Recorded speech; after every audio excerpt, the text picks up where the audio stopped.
Нэг зүйлдээ төгс биш ч олон дундад чадвартай байх нь давуу тал болов уу? Сул тал болов уу?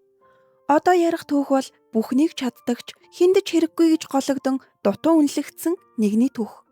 1, 2, 3僕らは何回だってきっとそう何年だってきっとさよならと共に終わるだけなんだ Аним маань эхлэхэд нэгэн залуу өөрийнхөө хүчийг шалгаж үзээд чадвар маань тийм ч их доройтойгүй л юм байна. Ийм байхад одоохондоо сэлэмчин хийж чадах бололтой гэж хэлдэг. Дараа нь түүний ард гоблинууд гарч ирэхэд залуу хүч чадлаа өсгөх дэмжих шидээ туршихаар шийднэ. Дэмжих шид нь биеийн хүч чадлаас гадна тухайн хүний зэвсгийн хүчийг ч нэмэгдүүлдэг юм байна. Хэрэв багаар ажилдаг бол багийн гишүүдтэй ч энэ шидээр дэмжлэг үзүүлж болно. Гэхдээ энэ шидийн сул тал нь хугацаатай юм байна. Манай залуугийн дэмжих шид нь яг л 3 минутын хугацаатай байлаа. Хувь хүний шидийн эсэргүүцлээс хамаарч хугацаа нь ялгаатай байдаг гин. Тиймээс шидийн нөлөөтэй 3 минутын үед тулааныг уншиж цагаа зөв тооцоолох нь маш чухал юм байна. Манай гол дүрийн залууг Орон гэдэг ба саяхан баатрын багаасаа хөөгдөжээ. Уг нь хар багаасаа нөхөрлөн бүхнийг хамт туулсан хамтрагчид ч гэлээ. Одоо бол Ороныг ердөө ачаал олж байна гэж хэлжээ. Орон Оливер найзтайгаа 8 жилийн өмнө энэ багийг байгуулж, баг нь хэдхэн жилийн дотор л ээс төвшөнд хүрсэн юм байна. Тэд өмнө их цамхагт хэний ч хөл тавиагүй 94-р давхурт хүрч олон түмнэр баатрын баг хэмээн дуудуулах болжээ.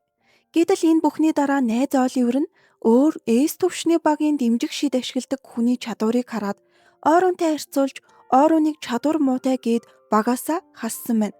Орон болохоор өөрийгөө сэлэмчин суйртай учраас чадвар дутмаг байх нь тодорхой шүү дээ гэдэг.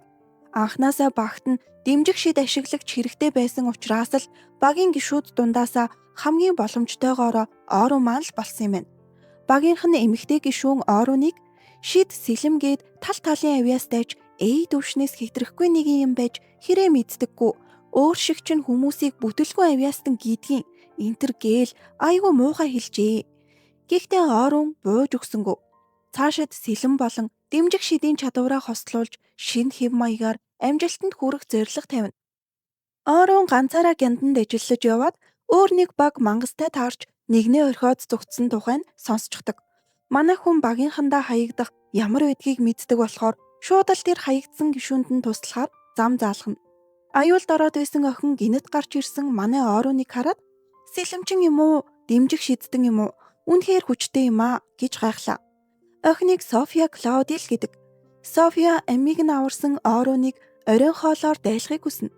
Софиягийн нүмерэг дээрх тэмдэг бол Нохитанд хаанд улсыг төлөөлдөг бүлэгмүүдийн нэг шөнийн тэнгэрийн мөнгөн тулай багийн тэмдэг.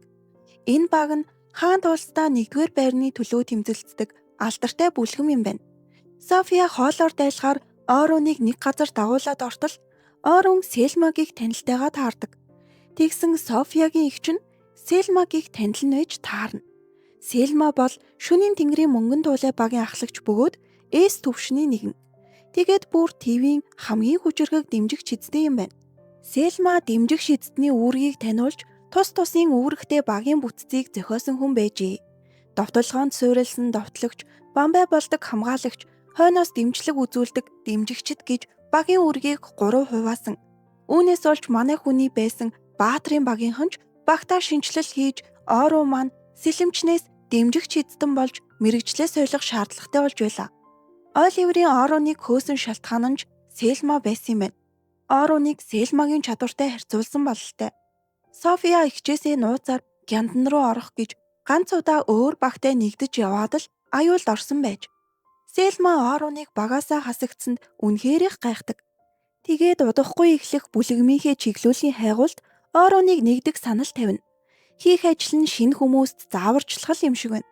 3 хоногийн дараа гэхэд шинэ хүмүүсийг чиглүүлж өмнө их цамхгийн 50 дугаар давхар хүртэл буухаар төлөвлөсөн гин. Хэдий боломжгүй мэт галзуу төлөвлөгөөч гэлээ заавалчгүй хийх ёстой ажил гэснээ манай Ороныг гараас атгаад Ороныг үнэхээр их үнэлдэг, дэмжих шидтний хувьд чадвартай нэгэн гэж боддгоо хэлдэг. Даанч Оронд саяхан багаасаа хөөгдөж чадваргүй гэж хэлүүлсэн нь л бодогдсоор байлаа. Тэгээд эгч дүүст мэрэгчлээс олж сэлэмжэн болсон. Дахиж дэмжих шидтэн хийхгүй гэдгээ хэлнэ. Бас хайгуулын ажилд сэлэмчний хуваарил оролцъё гэдэг. Сэлма тэгсэн айгүй санаатай. Оронд сэлэмчний хуваар оролцохыг нь зөвшөөрсөн ч дотроо бол аминд тулсан үед дэмжигч эзэдний хуваар ажиллах л байлгүй дээ гэж бодож байгаа. За ингээд манай хоёр тохиролцож шинэ адал явдал эхэлнэ. Үүний дараа Орон нэгэн танил настан дээрээ зочлно. Манай хүн Баатрин багт байхдаа түүний бизнесийг олон хүнд сурталчлан таниулж өгснөөс хойш орлого нь сайжирсан бололтой. Оронд талархснаа хэлдэг. Гэтэл манай хүн одоо Баатрин багийн гишүүн байхаа болсон. Дахин тус нэмэр болж чадахгүй нэгэд л гонсойно. Харин настан Ороныг Баатар байсан байгаагүй чи хിവэрэл байна. Өдийг хүртэл талархсан шигээ цааш тааж талархсаар л явах болно. Бас чамд итгэж байна гэснээр Ороны сэтгэл багч болов дээрдэнэ. Ингээд дутуу үнэлэгдсэн Баатрин маань 1-р анги дуусаж байна. Та нар маань үргэлжлүүлэн 2-р ангийг нь үзэх бол сэтгэлдээ заавал үлдээгээрэй. Энэ аним яг одоогоор шинээр гарч байгаа учраас 7 хоногт 1 анги ороод явнаа. Төвчээртэй хүлээн гэж найдаж байна. Buttercup baby just to let me down and mess me around and in words of all you never go baby when you say